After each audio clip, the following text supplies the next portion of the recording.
Bon, mesdames et messieurs, on a dit qu'il fallait qu'il y en ait un qui commence. Donc, c'est un des 109 maires des Bouches-du-Rhône et du Var et du Vaucluse qui sont aujourd'hui rassemblés.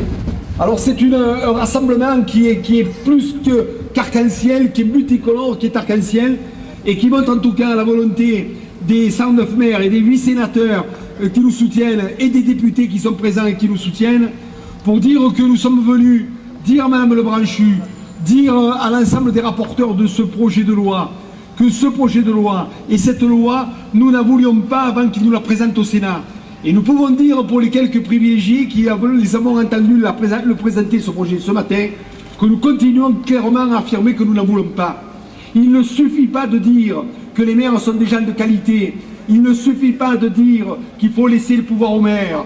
Il ne suffit pas de dire que la proximité est un choix prioritaire. Et au-delà de propos affirmés, d'avoir des actes qui aillent dans le contraire des propos affirmés. Nous ne sommes pas dans un commissariat où il y aurait des mauvais et des bons flics. Nous sommes au Sénat et nous voulons qu'il y ait une capacité de nous entendre. Force est de constater que conférence de presse qui va être tenue par les sénateurs ne peut pas être tenue à l'intérieur de la maison commune et qu'on les amène donc à tenir cette conférence de presse dehors. Nous avons mené une bataille extraordinaire jusqu'à ce jour.